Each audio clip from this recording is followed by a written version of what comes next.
Aê, príncipe de Deus! E aí, meu amigo, graça e paz.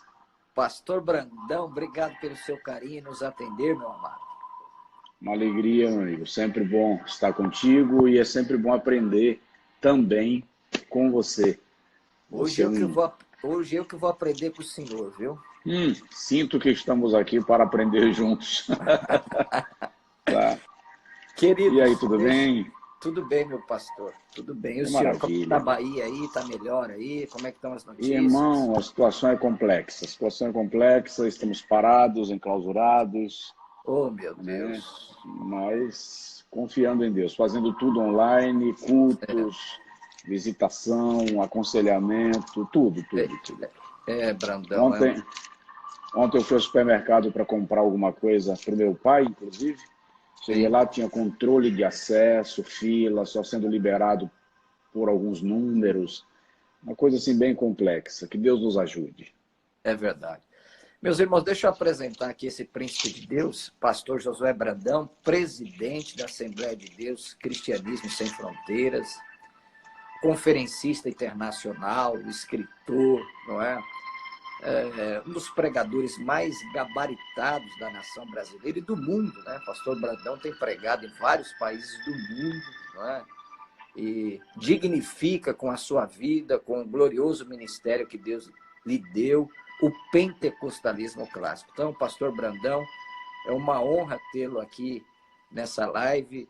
Eu sei que o senhor é um homem muito requisitado no Brasil inteiro para fazer lives com pessoas e pastores muito mais importantes do que esse jovem que está falando com você. E eu me sinto muito honrado aqui com a sua presença, viu? Meu amigo, obrigado. Primeiro eu quero falar da minha alegria, do meu carinho por você, da minha admiração pelo ministério que Deus lhe deu, tá?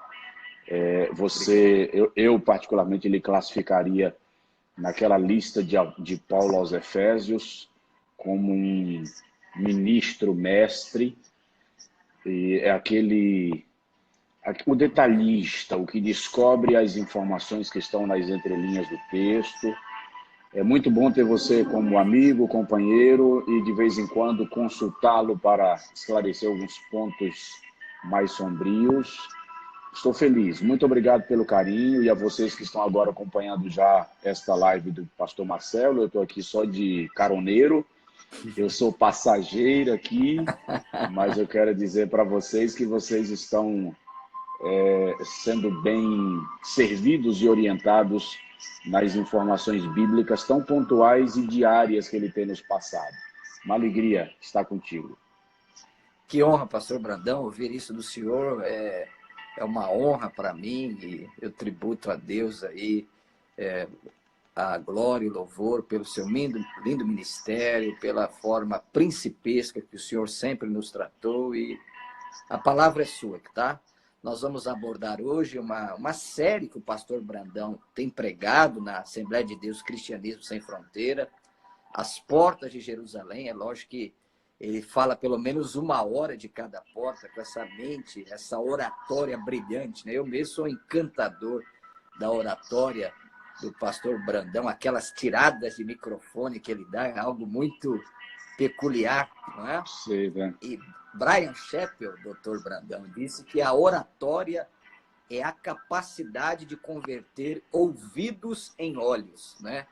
De modo que as Uau. pessoas que o ouvem, não somente o ouvem, veem, sentem aquilo que o Senhor está pregando, né? Então, a palavra é sua, as Graças a portas Deus. de Jerusalém. Quero aprender muito com o Senhor. Meu caro amigo, na verdade, vamos lá, vamos compartilhar. Eu vou lançar, inclusive, alguns pontos que eu até escrevi em algum lugar aqui. Desculpa eu ficar virando assim, porque eu faço anotações e os Isso, papéis ficam em torno da mesa. Eu comecei no muito mês bom. de janeiro.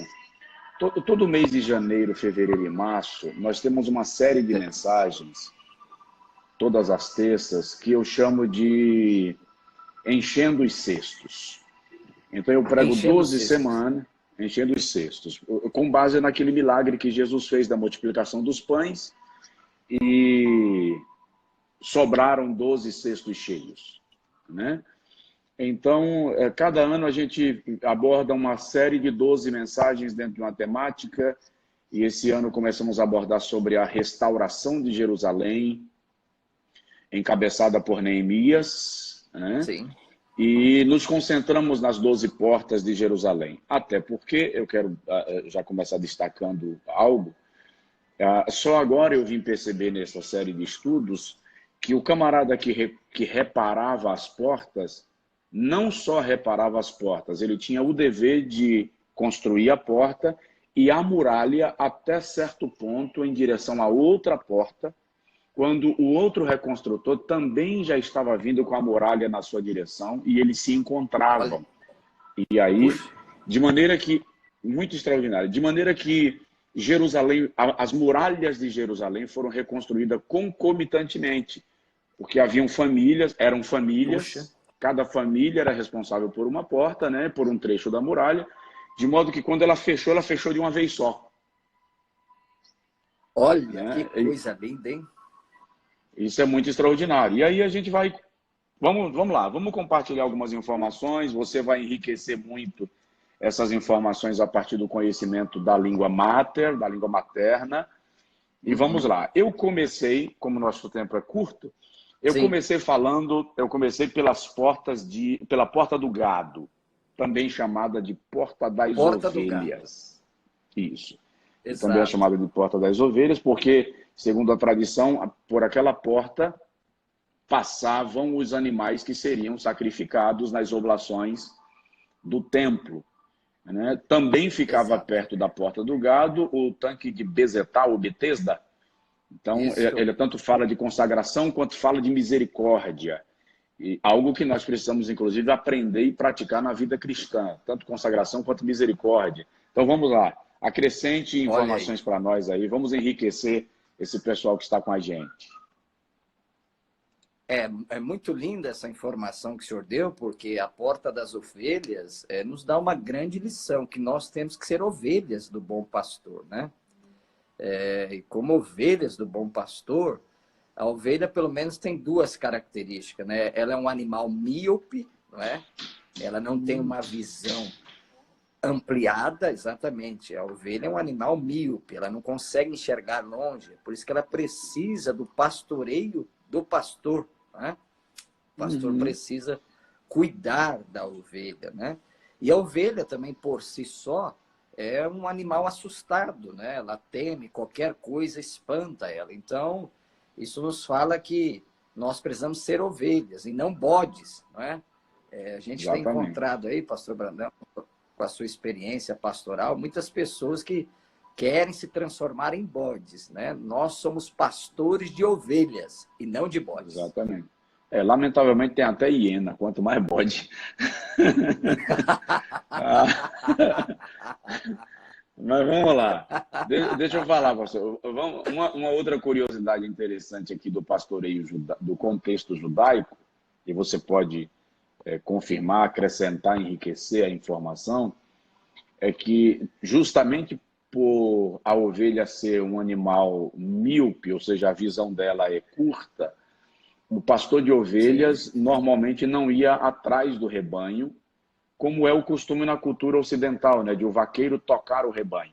No exato. contexto judaico, o pastor vai na frente e o rebanho vai lhe acompanhando. Acrescenta aí para nós. Exatamente. Essa é uma realidade da Palestina, né? O pastor vai guiando, né? Na frente, ele é o líder, né? Ele deve estar sempre na frente. E se, por exemplo, uma ovelha dispersa, ele então mantém aquelas questões sobre o seu pastoreio de um lado e tenta atacar uma pedra, né? Para chamar a atenção da ovelha, né? Então, isso que o senhor falou é muito importante. O pastor não vai atrás, o pastor vai na frente guiando as ovelhas, não é? Então, às vezes, as pedras são para chamar a atenção da ovelha. Tem que dar uma pedradinha de vez em quando aí, né? Para chamar a Cara, atenção dela, né? Para ela não então dispersar, para ela não ir muito longe. tá aí os seus seguidores aí que estão com a gente, Sim. já vão aprendendo aí que algumas pedradas têm o propósito de chamar a atenção, para a gente voltar para o... O cajado, né, pastor Bradão, tem aquela parte, né, que forma um ângulo, né? E tem também a ponta. Então, ele também pode, né, tanto puxar como dar uma estocadinha de Cutucada. leve, né? É verdade. É verdade. Maravilha. Mas, pastor Brandão, Maravilha. pode falar, querido. Eu quero que o senhor fale Vamos. mais hoje, tá? É? Essa live aqui é Então, para o senhor explorar. O senhor explora tudo que Deus deu para o senhor. Eu quero ficar mais ouvindo o senhor hoje. muito Tá bem. bom? Então, obrigado, pastor. De qualquer modo, vamos compartilhando, até porque, como eu disse, você pode enriquecer muito. Tá. Um outro detalhe da Porta das Ovelhas, para a gente já migrar para a segunda porta, senão a gente não chega lá no final da muralha. A Porta das Ovelhas foi a única das 12 que foi reparada por um sacerdote. Olha aí. Foi uma família sacerdotal, né, quem trabalhou na reparação das Portas das Ovelhas. Os detalhes dela: ela é a única que foi reparada por um sacerdote, ela é a única que não tinha trancas nem ferrolhos. Porque a Aplica. Porta das Agora Ovelhas... faz a aplicação profunda aí que eu sei que o senhor tem. Vamos lá. A Porta das Ovelhas, sem tranca, sem ferrolho, indica que não há restrição para acesso das ovelhas que desejam se submeter ao bom pastor. Puxa vida. Não há limite, não há acepção de pessoas. A porta Olha. está aberta. Vamos dizer assim, vamos simplificar. A porta está aberta. Que lindo. E um outro detalhe importante é que, como Betesda, agora vem uma coisa assim, o tanque de Betesda ficava próximo da Porta das Ovelhas, então o pessoal que vinha para as festas oficiais de Jerusalém, trazendo seu rebanho para sacrifício, e como em algumas dessas festas era obrigatório que todo israelita subisse a Jerusalém, aqueles que tinham seus enfermos em casa não podiam deixá-los lá. Olha. Trazia para Jerusalém. Mas ninguém queria ficar com um doente a semana inteira de festa, em vez de participar do templo, estar cuidando de um doente. Então deixava os seus enfermos do tanque Betesda, Casa da Misericórdia, para que esses enfermos fossem curados com o mover de um anjo. Existem, inclusive, algumas escolas de pensamento que acreditam que essa ideia do anjo foi apenas uma lenda criada para convencer os enfermos a ficarem lá, né? Eu, particularmente, acredito que procedia a informação, e agora você pode nos ajudar, porque a forma que João descreve dá a compreender que o fato não era uma lenda, uma conjectura. Alguém tivera alguma experiência ali. O que você pode nos somar nisso aí, meu amigo? É verdade. Há estudiosos que pensam, como o senhor bem pontuou, que se trata de uma lenda, mas que existia o movimento das águas, de fato existia, não é? Que existia esse movimento das águas e que algumas pessoas tenham sido curadas lá, há essa grande possibilidade. Porque o que é água viva para o judeu? Água viva é uma água que se movimenta, né? Então, naquele tanque, o senhor já teve em Jerusalém algumas vezes, tinha muitas fontes, né? Muitas fontes que brotavam lá. Então, há de fato essa possibilidade de uma forma aí sobrenatural, e a tradição judaica também concorda com isso, né? Que as águas que brotavam ali, essas águas vivas, representavam a chegada do Messias, né? O Messias era aquele que, como diz o Salmo 87:7, lá está escrito: todas as minhas fontes estão em ti. Então, quando o Messias chegasse, aquelas águas parariam, porque o dono da cura, o realizador dos milagres, ia fazer milagres não por águas, mas pelo poder da sua palavra, né? O incrível é que o Messias chegou e eles não viram, né? Não viram, é verdade, isso é verdade. É verdade. Ok. Muito bem, pastor. A Neemias 3:1, Porta das Ovelhas. Aí vem Neemias capítulo de número 3, versículo 3-5, a segunda porta, a porta do peixe. Muito bom. Fala sobre ela, fala sobre ela. A porta do peixe era por onde passavam os pescadores quando vinham das suas empreitadas de pescaria. Há quem diga que ali havia, inclusive, um mercado de peixes, né, para o consumidor comum de Jerusalém. Bom, quando dentro desse contexto, o peixe fala de movimento, expansão, dinâmica. Se a gente vai aplicar isso, reparar a porta do peixe é começar a olhar o nosso estado de estagnação e começar a caminhar rumo a uma direção, se movimentar, expandir e crescer. É claro que no Novo Testamento a expressão já ganha uma outra Sim, dimensão, né? Porque ictus, que é a palavra peixe no grego e que é uma referência a Jesus, o Filho de Deus Salvador, e o peixe terminou se transformando no símbolo mais difundido do cristianismo no período das perseguições, né? Por isso, incrível que pareça, o grande símbolo do cristianismo não era a cruz. isso, A cruz era um símbolo romano, né? Era um símbolo de tirania. exato. Não é verdade? O peixe era o símbolo do cristianismo. Tanto que as Bíblias antigas, a que eu estou aqui não tem mais, e essa aqui a capa foi refeita, mas as Bíblias antigas vinham com um peixinho na capa, né? Justamente simbolizando essa questão do cristianismo. Olha, muito bem pontuado, pastor Brandão. É uma pena aqui, agora aqui uma palavra aqui de, não sei se posso dizer, uma crítica construtiva, que voltem, né, as sociedades bíblicas a colocar o peixe na Bíblia, né? O senhor falou algo com muita propriedade.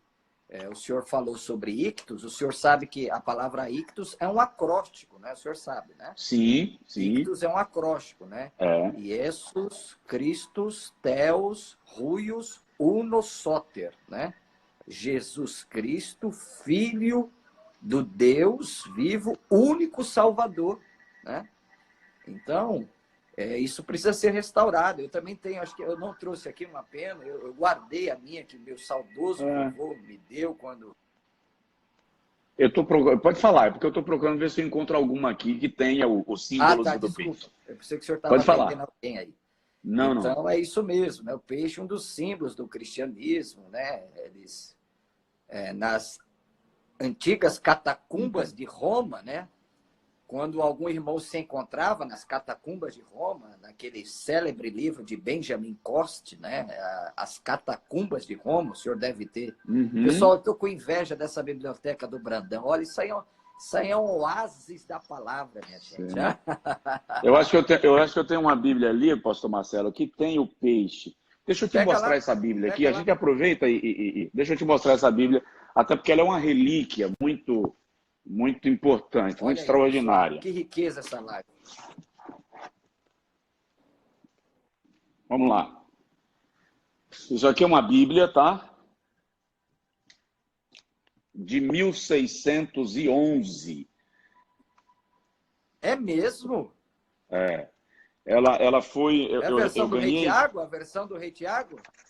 Essa Bíblia eu ganhei lá em Portugal, na verdade. Deixa eu ficar em pé aqui só para eu dar uma olhada mais fácil.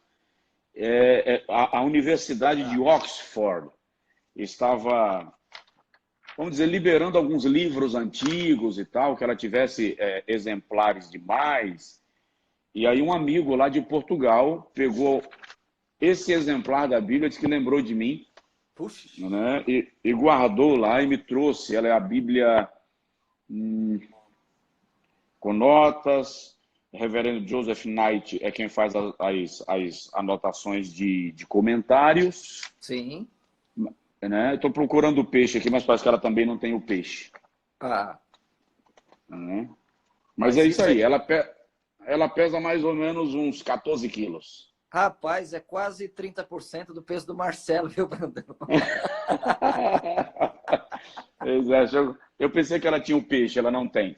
Ah, pessoal, que Vamos obra lá. rara aí o pastor Brandão nas mãos, em uma Bíblia de mil. Isso aí vale uma fortuna, viu, Brandão? Isso aí vale nada. Vou chutar baixo aqui. Um milhão de reais vale uma Bíblia dessa. Deus me proteja. Não, é sério, que é a Bíblia de colecionador, né? De Oxford, né? Uma Bíblia raríssima, né?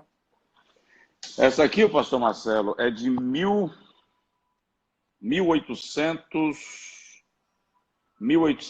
1842. Olha. Essa aqui eu recuperei a capa, tive que mandar hidratar página por página, né? Para ela não se rasgar, não perder. Eu comprei, quando eu adquiri essa Bíblia, foi um colecionador, um pastor muito antigo, que me falou dela, e ela estava lá meio que Estava bem estragadinha, bem estragadinha. Hum, Eu mandei para um reparador, um recuperador de papel, ele hidratou página por página, né? magnífico. Essa em português, Antônio Pereira de Figueiredo, Padre, né? Padre católico, né? padre, é, edição aprovada pela rainha Dona Maria II. Brandão, uma Com curiosidade desta Bíblia, se me permite, abre aí nela Jó 2:9. Vamos Abre lá, Jó 2:9. Depois a gente volta aí para para a para porta, né? para as portas. Acabamos saindo aí Perdão. Não, não, não tem problema não. Está enriquecendo aí as pessoas, né? Nós temos muitas pessoas aí assistindo. Vai compartilhando, pessoal, essa live aí. Daqui a pouquinho a gente abre os comentários. Vê se está louva ou abençoa a Deus aí. E sua mulher lhe disse: ainda tu perseveras na tua simplicidade? Louva a Deus e morre. Olha aí, é uma das poucas Bíblias que foi fiel ao original. Né? Vamos ver naquela grandona lá? 1600 e... Vê, vê. Quer ver? Quer ver? Ou 11, não? vê, vê. Pode ver, vamos ver, sim. Só que essa Bíblia aqui para carregar é um Deus nos acuda, né? Ah, mas você está forte, você está forte, você está forte. Deus nos ajude. Vamos lá. Jó.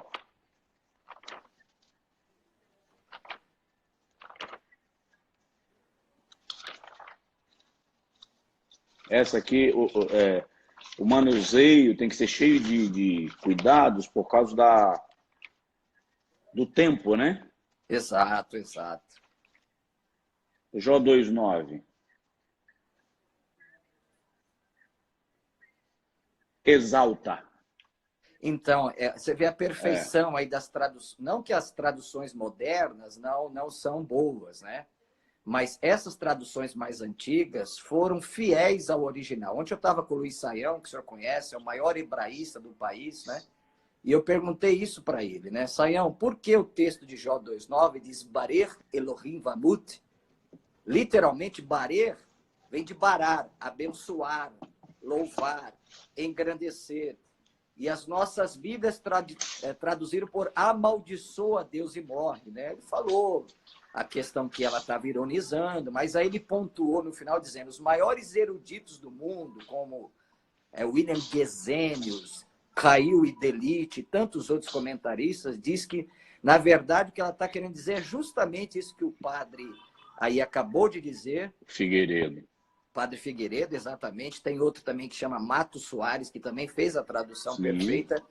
E o que ela está dizendo como judia, ela está dizendo, dê a tua última berahá, dê a tua última bênção e parte, rapaz.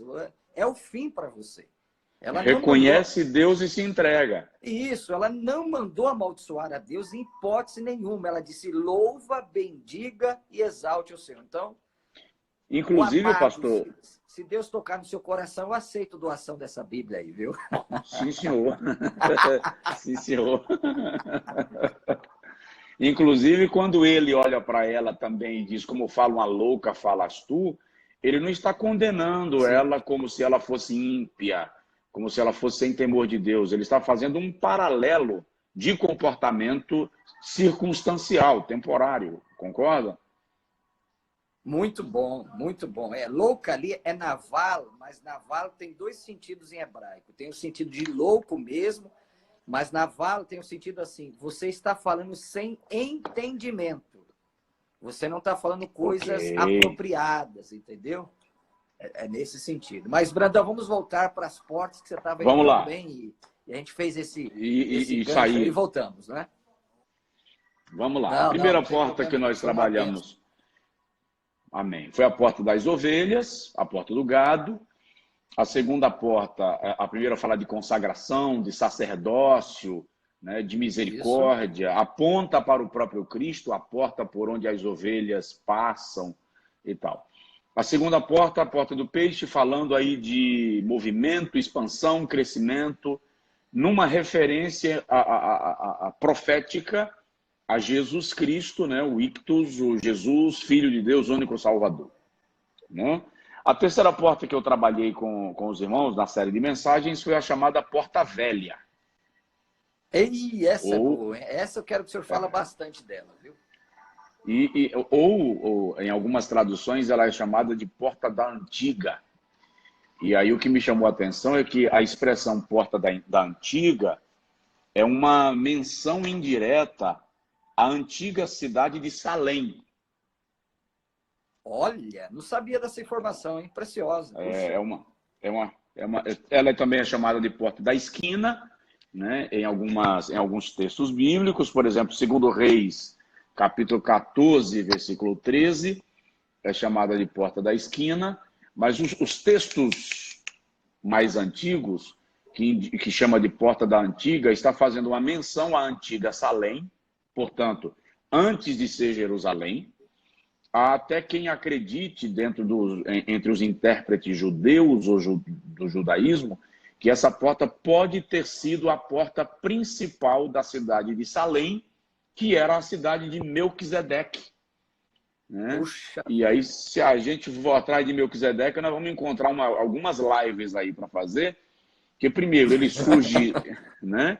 Ele surge do nada, vamos dizer assim, abençoa Abraão. Sim. Abraão lhe entrega o dízimo de tudo, o que claramente indica que Abraão reconhece a autoridade de Melquisedeque, a autoridade sacerdotal. Né? O sacerdócio de Melquisedeque depois aponta para a nossa compreensão do sacerdócio de Cristo, ou seja, nós vamos encontrar na Bíblia 2 tipos de sacerdócio, o de Melquisedeque e o de Arão. O de Arão era terreno, temporário e humano. Puxa. Assim como era institucional. Olha. O sacerdócio de Melquisedeque era espiritual, era divino, atemporal e não era institucional, era orgânico. Ou seja, ele aponta realmente para o sacerdócio de Cristo, ele está acima da lei. É como um arco que passa antes da lei e declina depois da lei. Ela está no meio e abaixo. Acabou o sacerdócio aarônico, o de Melquisedeque permanece em Cristo. Nós somos, eu e você, nós que ministramos no altar de Deus, somos levitas de um ministério do sacerdócio de Melquisedeque. Aí, tudo isso está na Porta Velha, na Porta da Antiga. Que coisa, hein, pastor Brandão? Espetacular. Gostei muito dessa relação aí do sacerdócio de Melquisedeque com o sacerdócio levítico. Aliás, o senhor deu um esboço de mensagem aí, né? O sacerdócio levítico terreno, institucional e temporal. Correto? Correto. E humano. Temporal e humano. E Melquisedeque, pessoal, anotem aí, os pregadores, deve ter muitos aí, né? Anotem que tem a diferença do sacerdócio levítico do sacerdócio da ordem de Melquisedeque. Tá? O de Melquisedeque é espiritual. O de Arão é um sacerdócio humano, temporal, institucional e terreno. Tanto que o escritor aos Hebreus diz: aqueles que levam os seus dízimos ao sacerdote da antiga aliança entregavam a sacerdotes que haveriam de morrer. Puxa. Então, é humano e temporal. Já o sacerdócio de Melquisedeque, da ordem de Melquisedeque, é atemporal. Ele começa antes da lei e depois da lei ele permanece em Cristo. Ele é espiritual, porque Cristo é o seu grande representante. Puxa. Né?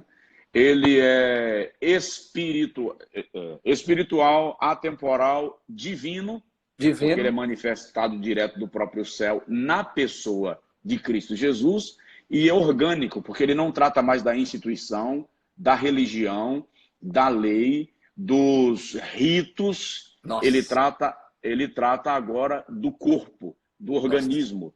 Aí vem princípio de autoridade, aí vem reconhecimento de autoridade, aí vem a compreensão do que o nosso sacerdócio é muito mais do que credencial, carteirinha, título, posição, essa coisa toda, tá? O sacerdócio que nós servimos é muito acima dessas questões tão discutidas no nosso ambiente cristão, que são meramente humanas e organizacionais. A Porta Velha aponta para tudo Espetacular. isso. A Porta Velha, pastor Marcelo, pode falar. Fala, não, o senhor que está com a palavra. O senhor está com a palavra. A porta velha também aponta para o fato das nossas tradições, Nossa. a nossa história, os nossos valores, os nossos princípios. Nós vamos nos modernizando e nos pós-modernizando e vamos esquecendo de valores que nos trouxeram até aqui. Puxa. Que são algumas coisas que nós precisamos resgatar também. Reparar a porta da antiga é rever isso aí. Né? Olha que coisa linda, maravilha, Vamos maravilha. lá. Te ouço. Fala a próxima, meu pastor. Só falou Muito 3 bem. até agora, não vai dar tempo Só de falar 4 pelo jeito, viu? Meio-dia e 30. A outra porta foi a porta do vale. Porta do Vale. E aí, o que o senhor falou? Eu estou anotando tudo vale. aqui, viu, Varão? Eu tenho a mente brilhante, eu vou anotando tudo aqui. Vamos lá. A porta do vale tem alguns detalhes muito importantes. Primeiro, ela era a única das portas que, para ser vista, o indivíduo tinha que descer em direção ao vale de Inom para vê-la de baixo para cima. Porque ela dava a condição do indivíduo dar uma olhada nas estruturas da muralha. Né? Então, reparar a porta do vale já vai indicar o cuidado que nós precisamos ter de rever as nossas bases, os nossos fundamentos. Né? No dia que eu preguei sobre isso, inclusive, eu mencionei as 5 solas da Reforma Protestante, né? Quais são os nossos fundamentos que nós estamos jogando para cima, né? Tem algumas, eu vou chamar de aventuras teológicas que nós estamos vivendo hoje e que não apontam nem para Cristo, nem para as Escrituras, nem para a fé. Puxa. E os nossos fundamentos estão ficando para trás. E aí no Salmo, o salmista diz assim, quando os fundamentos se rompem, o que pode fazer o justo? Salmo 11:2, né? Você me fala em memória? Salmo, eu não lembro o número, mas vamos lá, vamos achar. Eu acho que é 11:2, se não me falha a memória. Não, não é não. Não. Mas é isso aí. Quando os fundamentos se rompem, o que pode fazer? 11:3. Eu sabia que estava no 11, desculpa. Isso. Se os fundamentos se destroem, o que pode fazer o justo? Olha aí, exato. Sabia que estava no 11, errei o versículo, o verso aí. Mas ficou bem perto. Né? Ficou bem vizinho. Então, a porta do vale é um convite para a gente rever os fundamentos. É um convite para rever as bases. Espetacular. Um outro aspecto da porta do vale é a posição dela, porque ela é muito rico, porque ela está de frente do Vale de Inom. Sim. Né? O Vale de Inom já havia sido um jardim, já havia sido uma região belíssima. Porém, nos dias de Jeremias, o Vale de Inom acabou se transformando num inferno, literalmente, ao ponto de Jesus, lá nos seus sermões, usar a expressão, né, Geena, Geinom, para fazer uma menção do inferno, numa metáfora, usando o Vale de Inom como referência, porque nos dias de Jeremias, o Vale de Inom passou a ser utilizado para jogar lixo, monturo, fazer sacrifícios humanos aos deuses pagãos da mitologia, né? Os mortos, vamos dizer, indigentes, aqueles que não tinham dono, eram jogados lá para serem queimados. Virou um monturo, na verdade. Tá? Então, reparar a porta do vale é a gente tomar muito cuidado com a quem estamos oferecendo nosso culto, para a gente não transformar paraíso em inferno, não transformar jardim em monturo. Nossa! Né? Reparar a porta. Vida. Inclusive, tem um texto de Abraão que diz que Abraão edificou um altar entre a cidade de Ai, e eu esqueci o nome da outra cidade. E é interessante que o sentido ali, me parece que é Ai, cujo nome significa monte de lixo. Então, muitas vezes nós transformamos o paraíso em inferno. Olha, que aplicação. transformamos o lugar de adoração em lugar de profanação.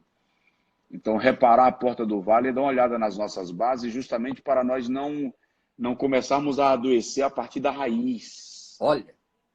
Né? Porque se as folhas adoecem, você poda. Ó. Se os galhos adoecem, você corta. Uhum. Se o caule adoecer, você serra. Mas se a raiz adoecer... Aí tem que cortar, né? A planta está comprometida. Né? Isso é a porta do vale. Espetacular. Olha, nunca tinha visto alguém falar com esta maestria, não é? Sobre a porta do vale. E só corroborando com esse lindo pensamento, o Dr. Warren Wiersbe fala isso sobre o Gênesis. Olha o que ele diz. O livro do Gênesis começa num jardim e termina num caixão. Aí complementa o Dr. Wiersbe. Começa onde Deus nos colocou e onde os nossos pecados nos colocarão. Então é isso que o senhor falou, né? A porta do vale. Às vezes nós transformamos o céu no inferno, né? Então maravilha, maravilha. Tem que reparar, tem que dar uma revisão aí. Meu amigo, vamos fazer o seguinte, nós estamos aí na quarta? Na quarta, isso, na quarta. Gado, porta das ovelhas, peixe, porta do gado, peixe e porta do vale. E porta do vale. Vamos falar a quinta, e aí a gente dá uma paradinha para você falar do seu material, né? Não, mas o senhor fala também aí do seu. E quer falar mais um? O senhor fala sim. Vamos lá. Vamos falar da porta do monturo? Pronto, isso. Muito sugestivo, né? Muito sugestivo. Está lá no capítulo 3 de Neemias, versículo 14. Aham. É interessante que a porta do monturo ela era aberta principalmente de dentro da cidade para fora. Tá. Por quê? Porque o lixo não pode entrar, só podia sair. Meu Deus, repete para o pessoal pegar, Brandão, porque às vezes as pessoas não pegam, né? Verdade. Grava isso. A porta do monturo não era aberta de fora para dentro, era aberta de dentro para fora. Nossa. Por quê? Porque é por ela que passava todo o lixo e os dejetos da cidade. Então o lixo não podia entrar, ele só podia sair. Olha, que aplicação maravilhosa, né? Ou seja, para de acumular lixo na sua vida e põe isso para fora. Ontem eu recebi um áudio no meu WhatsApp de uma senhora que resolveu fazer uma faxina numa casa lá, que ela trabalha, né? E ela mandou dizer assim, pastor, eu tirei daqui papel velho, roupa velha. Ela falou, tinha um saleiro que deve ter uns 50 anos, e ela dizendo, e eu limpando, dizendo, sai daqui pela porta do lixo, sai pela porta do monturo e tal. Então, né? E o grande detalhe, pastor Marcelo, é que a gente precisa lembrar que às vezes o lixo não é só físico. Existe lixo emocional. Né? Existe lixo espiritual. Né? Nós precisamos descobrir na nossa vida espiritual o que é lixo e tirar. Lá vai. Também tem lixo nos relacionamentos. Tem relacionamento que é sujeira, vai estragar, vai comprometer, vai bagunçar. Né? Então, eu até falei no dia lá sobre os 5 S's da cultura japonesa, né? Para estimular o pessoal. Desopila, dá uma limpada aí no seu ambiente. Né? Então, na aplicação, a porta do lixo, claro que espiritualmente ela vai falar aí de limpeza dos nossos pecados, de retirada de tudo aquilo que afasta a presença de Deus. Deus vou dizer um negócio aqui muito complexo e muito sério. Deus é extremamente organizado e prima muito por ambientes limpos. Olha aí, isso é tão sério, isso é tão sério que uma grande autoridade sanitária do mundo disse que Moisés é o maior higienista de todos os tempos. E aí ele até menciona como é que Moisés, conduzindo milhões de pessoas no deserto, conseguiu não matar aquele povo no meio de pragas, doenças, enfermidades. Porque nós estamos falando aí de aproximadamente 2,5 milhões de pessoas no deserto, realizavam todas as suas necessidades ali no deserto. Como é que Moisés conseguiu conter isso? Exatamente. Tá? Então, há um plano divino com Moisés de higienização mesmo no deserto, mesmo no arraial. O negócio não era bagunçado, não. Extraordinário, extraordinária essa palavra.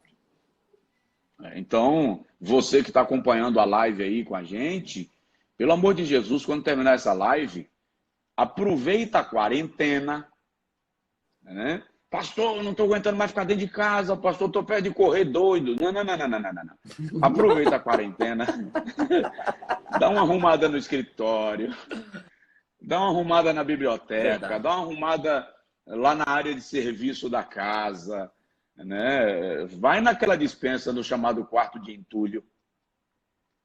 Tem coisas lá que não vão servir mais para nada, meu. Tira de lá. É verdade. Né? Vamos lá. Pode falar, pastor Marcelo. Deixa eu calar minha boca, que hoje eu estou quase pregando. Nunca virá, pastor Brandão, enquanto a gente ficar acumulando lixo, né? Exatamente. Exatamente. O novo não chega se o velho, se o antigo, arcaico, né? Obsoleto não for retirado. O inútil, né? não for removido. Né? Verdade. Vamos lá. Que mais? Então eu posso falar agora dos livros, pastorzão? Pode, por favor, por favor. Eu estou só olhando aqui qual é a próxima porta para a gente conseguir falar de mais uma. Vai lá. Isso, eu agradeço. Eu vou... Habilita os comentários agora, pastor Brandão, ou depois, Pode, né? é bom, pode habilitar, porque pelo menos o pessoal comenta também teus livros aí, né? Isso. Vamos quem aqui já leu, então, pessoal. quem já leu termina estimulando quem não leu ainda e tal. É verdade. É. Aí, pessoal, tá aí habilitados os comentários. Aproveitar essa rica oportunidade que o pastor Brandão nos concede, ó. Esse meu livro aqui é best-seller, Brandão tem. A fascinante cultura judaica, onde eu falo dos 4 tipos de judeus da festa dos tabernáculos, né? Falo também sobre a origem do nome Jerusalém, é um midrash, né? Muito interessante, que conta a história de como se iniciou o nome de Jerusalém.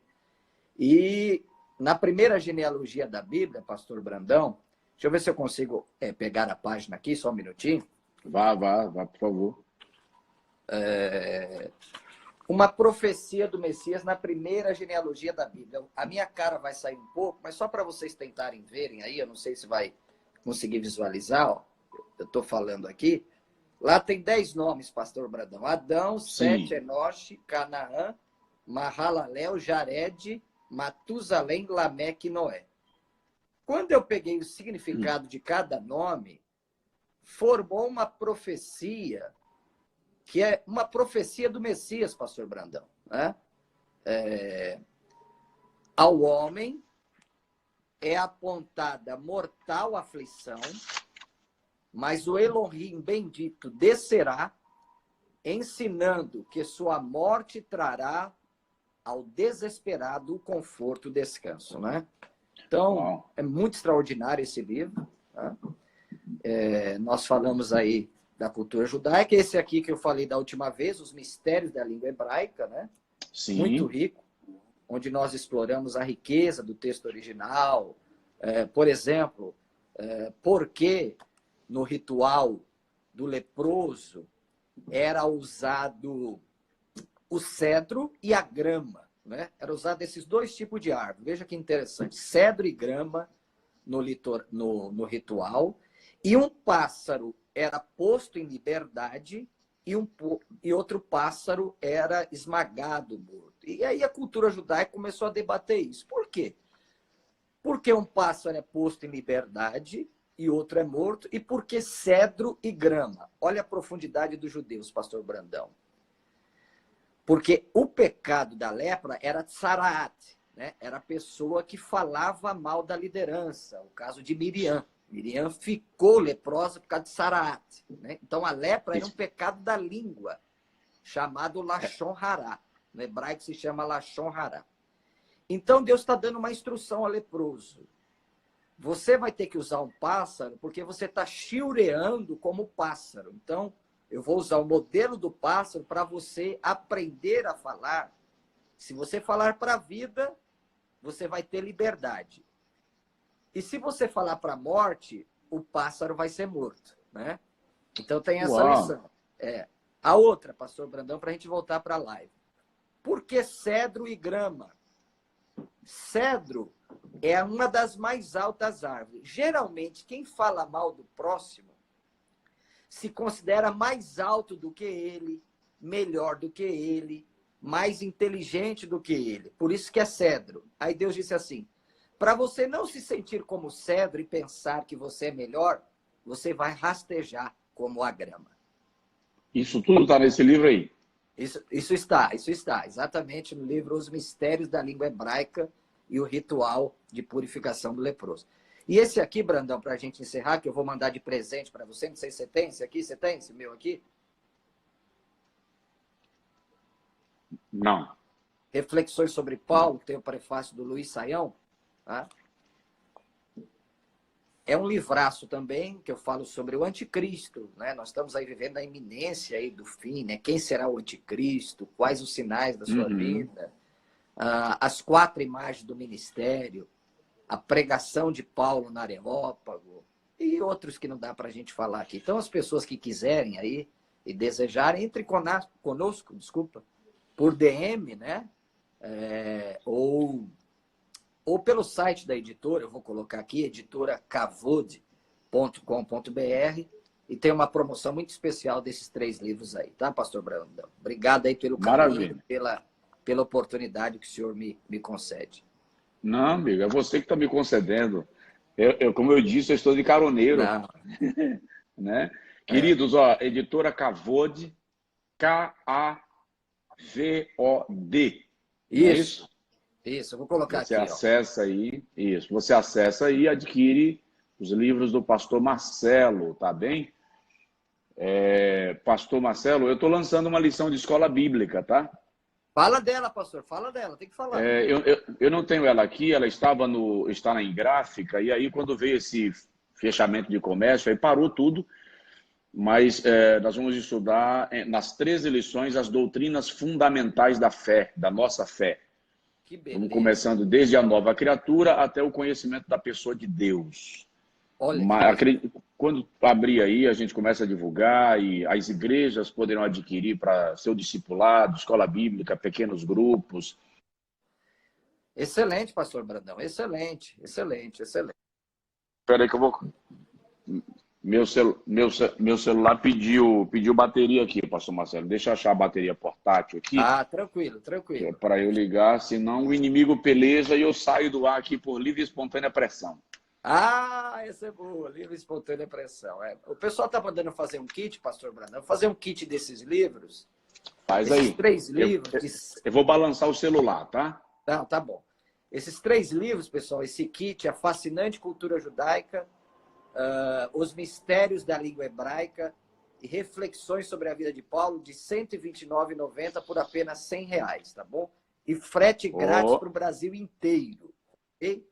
De R$ 129,90 por apenas R$100 e frete grátis aí para o Brasil inteiro. Maravilha. Adquiram. Começa agora, faz o pedido. Semeia em você. Porque aqui a gente tem muito aquela ideia que quando eu compro um livro, eu estou semeando na vida do escritor.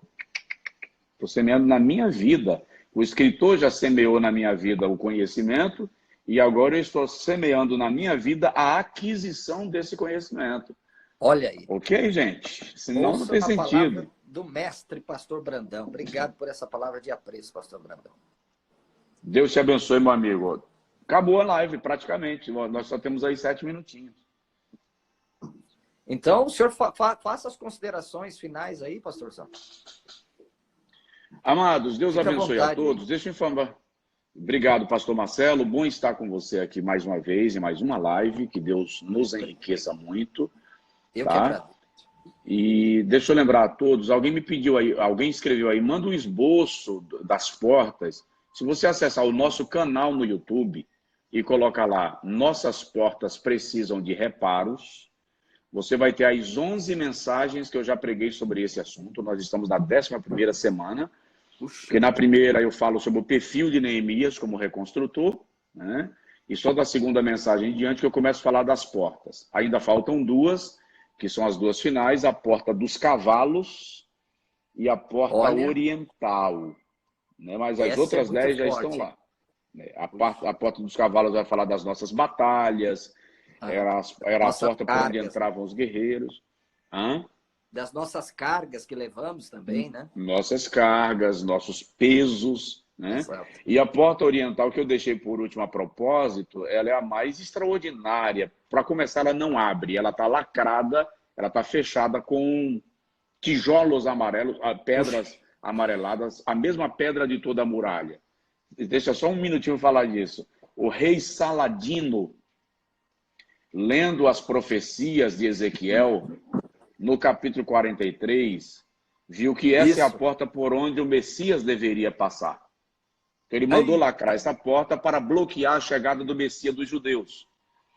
Por outro lado, os muçulmanos construíram um cemitério na frente dessa